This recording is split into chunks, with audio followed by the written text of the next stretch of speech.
com a educação, ele começa desde a infância, né? Porque, na verdade, os meus pais, eles vêm morar em Ocara pelo fato de que na cidade que nós vivíamos anteriormente, não há escola para que as minhas irmãs continuassem estudando. Se nós não viéssemos para Ocara, elas teriam cursado apenas até o quarto ano, né? O quinto ano, que é a antiga quarta série, que quando eles migram, né, para a cidade de Ocara, eu tenho a oportunidade de começar a estudar um pouco mais cedo do que elas. Eu consigo entrar na escola aos 7 anos de idade. Eu fui o primeiro membro da família a ter acesso mais cedo à educação escolar.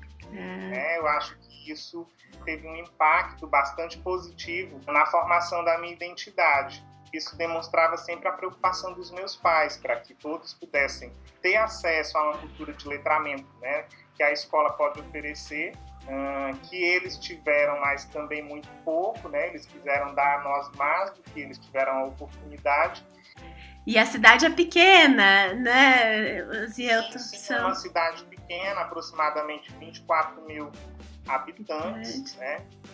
E aí nós cursamos todo o ensino fundamental, o ensino médio também aqui, também pela rede pública. Essa questão de trabalhar com a educação, ela se tornou forte na minha vida ainda no ensino fundamental.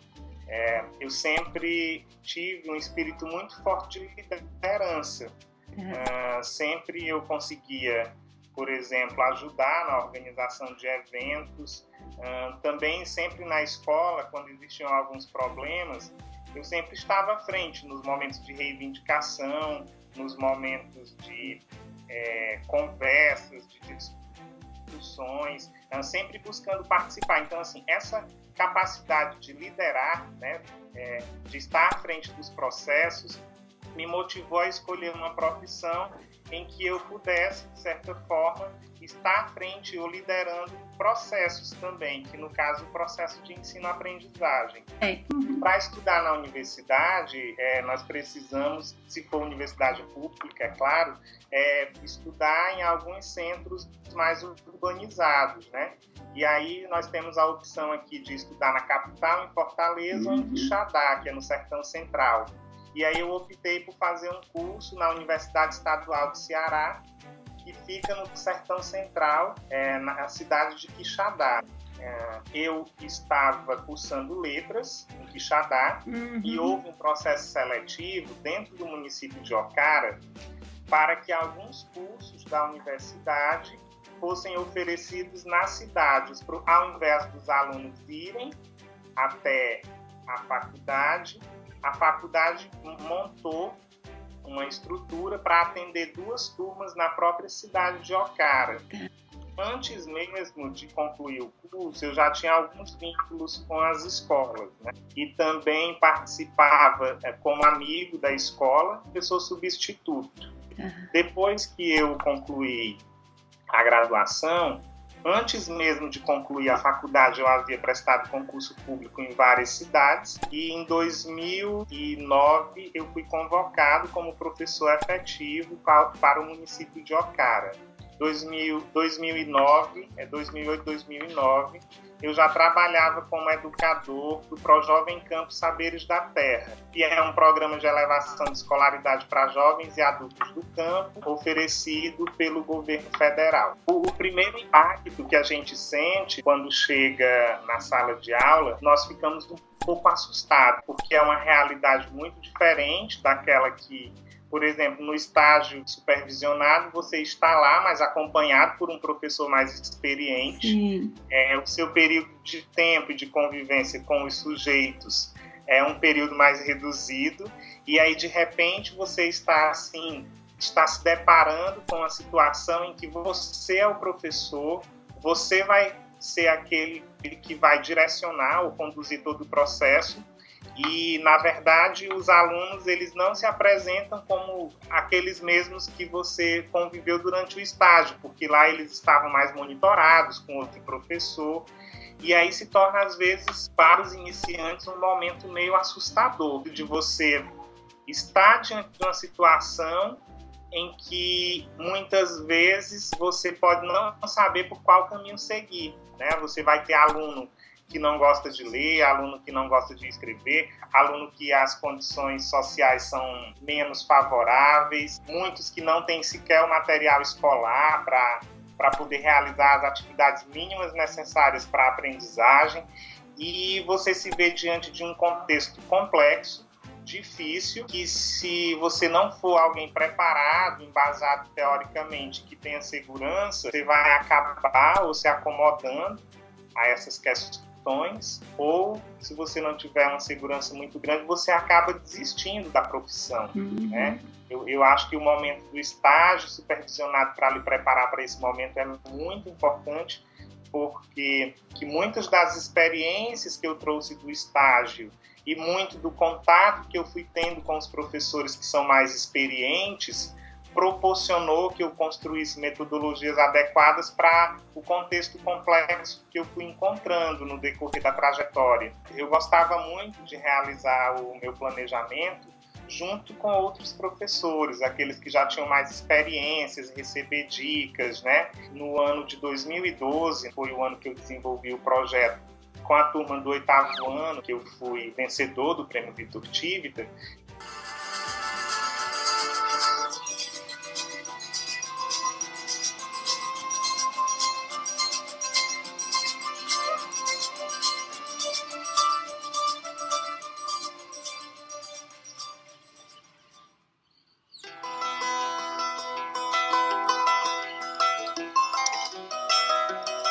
A minha relação com a cidade de Ocara, mais precisamente com o distrito de Curupira, começou quando eu tinha 4 anos de idade.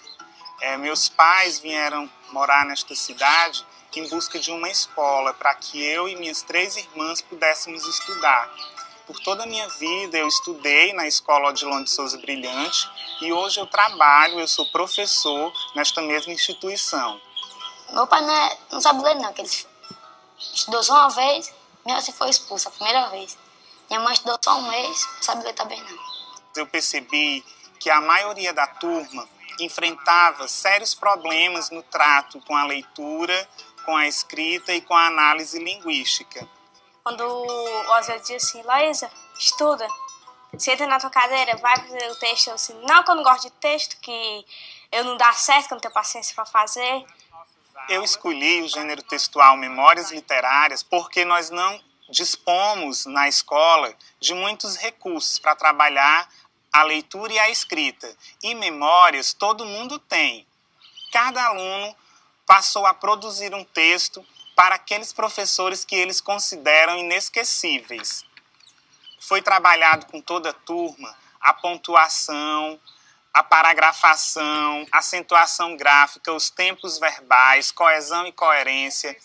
Eles foram amadurecendo para fazer leituras de textos de autores que escrevem memórias, como, por exemplo, Marcos Rey, Fernando Sabino, Monteiro Lobato. Gostaria que vocês destacassem pontos que são tratados no texto que também fazem parte da nossa realidade. Após a produção final do texto de memórias literárias, nós realizamos um processo de correção coletiva, para que um aluno pudesse melhorar a produção do outro. Tudo que você escreve e reescreve de novo, cada vez que você reescreve, você fica melhor ainda. Eu pude ver alunos que no início do ano não escreviam de maneira coesa e coerente, não construíam textos com início, meio e fim, ler textos que eles mesmos produziram, textos que mostravam que eles eram capazes de se tornarem escritores, eles se tornaram escritores. Eu amo escrever, agora eu estou escrevendo até meu próprio diário e guardo neles minhas memórias. Trabalhar com a memória foi uma coisa que mexeu com minha cabeça, fez transformar. Minha vida mudou completamente quando conheci uma professora muito especial. Ela se chamava Ana Linha. Quem escreveu isso? Eu. Eu me recordo bem, por exemplo, que dentro da escola havia sempre a lotação dos professores e sempre aqueles professores que já estão há mais tempo, eles vão tendo preferência pelas turmas que deem menos trabalho. Eu era lotado com os alunos do 8º ano, que era a turma mais indisciplinada da escola. Primeiro foi um impacto no sentido de você sentir-se sem ter saída. As aulas no início do ano eram aulas muito tumultuadas. Todos os dias eu chegava em casa com dor de cabeça, desestimulado, pensando até em desistir mesmo de ser professor, né? Ou eu encontro uma maneira de intervir nesses processos e melhorar a própria convivência com os alunos, ou não há condições de eu continuar sendo professor. A primeira coisa que eu fiz nesse momento foi ouvir os alunos. Como tratava-se de uma turma com adolescentes, uma turma, pessoas que estavam passando por transformações biológicas, né? Pessoas que estavam enfrentando muitas vezes questões sociais polêmicas.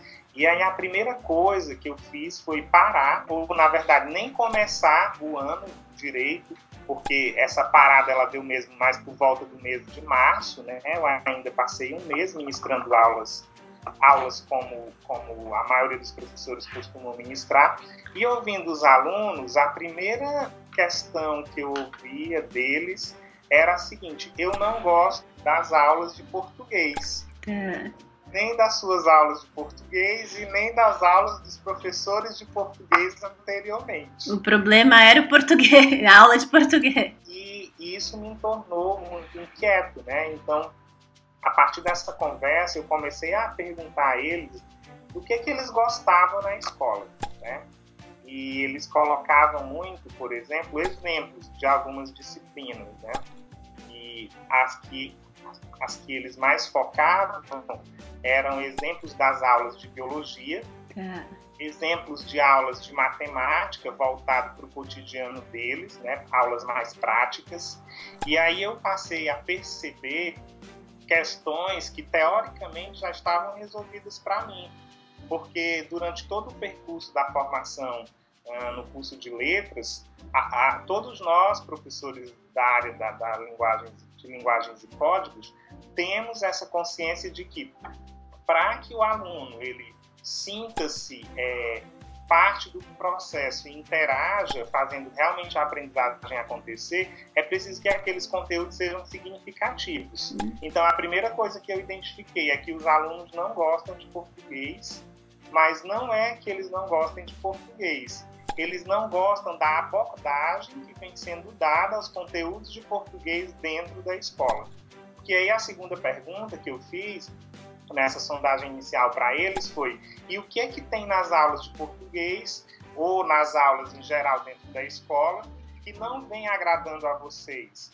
Eles não gostavam, por exemplo, de atividades que se referem a cópias, de atividades que estão relacionadas à classificação, de atividades, muitas vezes, com textos que não são compreendidos por eles. Eu passasse a refletir sobre a minha prática e eu pudesse também conversar com vários dos meus colegas para que eles também refletissem sobre a prática deles, ou seja, nós passamos a refletir sobre a nossa prática em sala de aula. E a partir daí, eu tive a ideia, né, dos alunos escrever nesse questionário de sondagem inicial que eu fiz com eles, eu pedi para eles elencarem o que eles gostavam nas aulas da escola como um todo, em todas as disciplinas, e o que eles não gostavam nessas aulas, né? Foi uma forma que eu encontrei de não focar apenas no português. E aí eu sempre percebia que eles gostavam mais das aulas em que eles tinham uma afinidade com um determinado professor. Sim. Por exemplo, o professor, vamos dar um exemplo de inglês, ele podia ser bom no sentido de deixar os alunos à vontade, fazer o que queriam, não ter muita preocupação com a aprendizagem e tudo mais. Os alunos, eles percebiam isso e eles não gostavam. Aí não gostavam. Desse perfil de profissional. Então, eu parti disso. Há professores que constroem uma afinidade com os alunos e os alunos passam a gostar das aulas desse profissional por conta desse laço, né, desse vínculo construído com eles, e há professores que os alunos não conseguem construir um vínculo, que são profissionais que se mantêm alheios ou à parte, né, no próprio processo de convivência na escola junto com os alunos. E como nós temos muitos alunos vulneráveis, que também estão na adolescência e às vezes não têm pais ou parentes que possam acompanhá-los nesse processo, às vezes o professor ele se torna essa figura com quem o aluno pode, de certa forma, compartilhar algumas coisas. E esse vínculo foi que me levou a pensar no projeto, né, ou nas sequências didáticas, na sequência didática, meu professor inesquecível, né? Quando eu parto do meu professor inesquecível, eu vou pensar o seguinte: esses alunos vão ter que trabalhar com memórias, porque memórias é algo que todo mundo tem. Como a escola pública ela não dispõe de muitos recursos na realização de projetos, eu não podia pensar num projeto tão elaborado ou tão sofisticado que fosse requerer tantos recursos, porque eu estava numa escola pública no interior do estado do Ceará, ministrando aula para filhos de agricultores, cortadores de lenha ou pessoas desempregadas que vivem vulnerável dentro da comunidade. Então eu estava em um contexto em que não me permitia um projeto muito sofisticado, com muitas tecnologias, ou com outros aparatos, né, ou outros recursos, digamos. Aí, diante dessa escassez, eu pensei em trabalhar com memórias, porque memórias todo mundo tem, porque eu já também podia estar tratando de outra questão, que era o fato dos alunos não conseguirem construir um vínculo com a maioria dos professores dentro da escola. A partir daí, nós chegamos em uma das aulas a ter uma conversa com toda a turma, e eles passaram a ser conscientes primeiro sobre o processo, né? Sobre como seria todo o processo. Eu passei a construir junto com os alunos como que seriam as aulas de português a partir de então. A primeira coisa que nós tivemos que ver foi o seguinte: eles tinham meio que um trauma do livro didático, porque o livro didático era meio que aquele objeto de opressão para os alunos. Porque significa cópia. Ele lembra a cópia, era aquele objeto a partir do qual os professores pedem para copiar e responder 20 questões que às vezes não tem nenhum vínculo ou significado com o aluno, né? E aí, a primeira questão foi: as nossas aulas não vão mais partir do livro didático. A partir de agora, as nossas aulas elas vão ter início a partir dos próprios textos produzidos pelos alunos. Inicialmente, eu só falei que eles iriam escrever para aqueles professores que eles mais gostavam, né? E nós não já começamos com textos elaborados. Nós começamos primeiro com fichas para eles preencherem a respeito desses professores, com a construção de caricaturas ou desenhos engraçados a respeito de situações vivenciadas com esses professores. Nós iniciamos com textos que os alunos eram capazes de fazer com bastante qualidade, para que eles se sentissem motivados a entrar nesse processo. E a partir daí eles começaram a fazer os textos propriamente ditos, né? E aí, a partir do momento que eles começavam a escrever os textos, né, nós fomos conversando com toda a turma e pensando o seguinte: bem, mas se esse professor foi tão importante para você, será que esse texto não podia chegar até este professor? E isso fez com que os alunos se empolgassem, né, para melhorar a escrita. E aí eles mesmos foram percebendo que no processo de construção textual eles apresentavam muitos desvios da norma padrão, ou haviam alguns conteúdos que eles não dominavam. E aí, quando eles escreviam e eu identificava nos processos de intervenção os problemas referentes ao uso da linguagem mais formal, eu ia preparando as aulas. Por exemplo, se muitos alunos da turma nesses textos tinham problemas com o uso do porquê, Então eu preparava uma sequência de aulas explicando para eles como utilizar os porquês. E aí, com isso, eles iam estar sendo instrumentalizados com esse conhecimento. Depois nós voltávamos ao texto de forma individual ou de forma coletiva, e os alunos iriam proceder à reescrita, considerando esses aspectos a partir dos quais eu havia instrumentalizado eles. Ao trabalhar os porquês, esses porquês passavam a ter significados, porque os alunos depois iriam reescrever os textos com foco no uso dos porquês. E isso ia dando uma qualidade aos textos. Ao mesmo tempo em que nas aulas em que nós tratávamos sobre as questões dos vocabulários, eles iam, por exemplo, tirando algumas palavras cotidianas que às vezes não podem ser usadas em textos escritos, eles iriam colocando sinônimos em palavras que têm um teor pejorativo, uma carga negativa ou pesada, a partir do estudo dos significados das palavras. Então, nós fomos fazendo uma produção que faz um trabalho para construir um leitor e um escritor, e não um trabalho a partir do qual o professor acha que o aluno está lá e ele já é um escritor pronto. Por esse trabalho, ele considerou que os alunos eles estão em construção, e o meu objetivo era que eles pudessem se tornar escritores, né? E eu vejo que no final eles se tornaram escritores.